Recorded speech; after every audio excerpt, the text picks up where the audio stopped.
ದೀಪ, ನೀನು ನೋಡ್ತಾ ಇದ್ರೆ ಒಳ್ಳೆ ಬೆಳದಿಂಗಳ ಚಂದ್ರಾಗಿ ಮುದ್ದು ಮುದ್ದಾ ಕಾಣ್ತೀಯ ಕಣೆ. ರೂಪ ಲಾವಣಿಯಿಂದ ಕಂಗೊಳಿಸುತ್ತಿರೋ ನೀ ಸೌಂದರ್ಯನ ಎಷ್ಟು ಒಗರು ಸಾಲದು. ವಿನಯ್, ಜಾಸ್ತಿ ರೀಲ್ ಬಿಡ್ಬೇಡಿ. ನನಗೆ ಗೊತ್ತು ನೀವು ನನ್ನನ್ನ ಕಿಂಡಲ್ ಮಾಡ್ತಿದ್ದೀರಾ ಅಂತ. ಏ ಹುಚ್ಚಿ, ಇದು ಕಿಂಡಲ್ ಅಲ್ಲ ಕಣೆ. ನಿಜವಾಗ್ಲೂ ನಿನ್ನ ಸೌಂದರ್ಯವನ್ನು ಎಷ್ಟು ಒಗರಿದ್ರು ಸಾಲದು. ನಿನ್ನಂತ ಸೌಂದರ್ಯ ದೇವತೆ ನನ್ನ ಪ್ರೀತಿ ಮಾಡ್ತಿರೋದೇ ನನ್ನ ಪುಣ್ಯ. ನೀವು ತಾನೇ ಯಾವ್ದ್ರಲ್ಲಿ ಕಡಿಮೆ ಹೇಳಿ?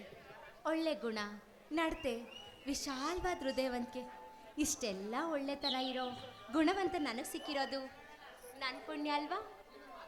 ನಿನ್ನ ಮಾತು ಕಲ್ಸೋದಕ್ಕೆ ನನ್ನಿಂದ ಸಾಧ್ಯವಿಲ್ಲ ಬಿಡು. ಒಟ್ಟಿನಲ್ಲಿ ನಿನ್ನಂತ ಚೆಲುವೆ ತುಂಬಿರೋ ಚೆಲುವೆನ ನನ್ನಂತ ಬಡ್ಬಾಯಿ ಸಿಗುವಾಗ ಮಾಡಿದ ದೇವ್ರಿಗೆ ಎಷ್ಟು ಟ್ಯಾಂಕ್ಸ್ ಹೇಳಿದ್ರು ಸಾಲದು.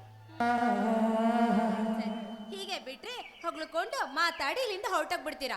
ನೋಡಿ, ನೀವು ನನಗೆ ಸಿಗೋದೇ ಅಪರೂಪ ಆಗ್ಬಿಟ್ಟಿದೆ. ಮೊದಲು ಬಂದಿರೋ ವಿಚಾರ ಮಾತಾಡೋಣವಾ?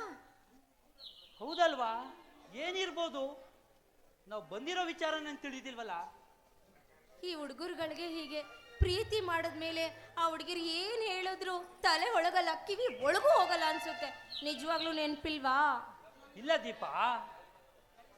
ಸರಿ ಬಿಡಿ, ನಾನೇ ಹೇಳ್ತೀನಿ ಬಾಯಿ. ನಮ್ಮಿಬ್ರು ಮದ್ವೆ ವಿಚಾರನ ನಿಮ್ಮ ಮನೇಲಿ ಮಾತಾಡಿ ಅಂದಿದ್ನಲ್ಲ, ಮಾತಾಡಿದ್ರ? ದೀಪ, ಮದುವೆನಾ? ಯಾಕೆ ಇಷ್ಟೊಂದು ಆತುರ?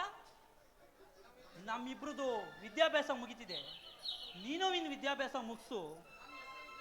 ನಾನು SI ಹುದ್ದೆಗೆ ಅಪ್ಲಿಕೇಶನ್ ಹಾಕಿದ್ದೀನಿ. ನನಗೆ ಒಂದು ಕೆಲಸ ಅಂತ ಸಿಕ್ಬಿಟ್ರೆ ನಮ್ಮ ಅಣ್ಣನ ಹತ್ರ ನನ್ನ ಮದುವೆ ವಿಷಯ ತಿಳಿಸಿ ಮದುವೆ ಆಗ್ತೀನಿ. ಅಂದ್ರೆ ನಿಮ್ಮ ಕೆಲಸ ಸಿಗೋ ತನಕ ಮದುವೆ ವಿಚಾರ ಮಾತಾಡೋದೇ ಬೇಡ ಅಂತೀರಾ? ಬೇಜಾರು ಮಾಡ್ಕೊಬೇಡ ಚಿನ್ನ. ಏನೇ ಆಗಲಿ ಉದ್ಯೋಗ ಪುರುಷ ಲಕ್ಷಣ ಅನ್ನುವಾಗೆ ಒಂದು ಉದ್ಯೋಗ ಅಂತ ಸಿಕ್ಬಿಟ್ರೆ ನಮ್ಮನೆಯಿಂದಲೂ ತೊಂದರೆ ಇಲ್ಲ, ನಿಮ್ಮನೆಯಿಂದಲೂ ಏನಂತೀಯ?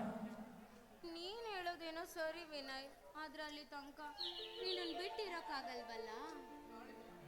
ಬಾಳಿದವನು ಬಾಳಿದವನು ಅನ್ನುವಾಗೆ ಕಾಯಲೇಬೇಕು ತಾನೇ ನಮ್ಮ ಪ್ರೀತಿಗೊಂದು ಅರ್ಥ ಸಿಗೋದು. ಸರಿ ಬಿಡು, ನೀನು ಹೇಳಿದ ಮೇಲೆ ಕಾಯ್ತೀನಿ. ಆದ್ರೆ ಅಲ್ಲಿ ತನಕ ಏನ್ ಮಾಡೋದು?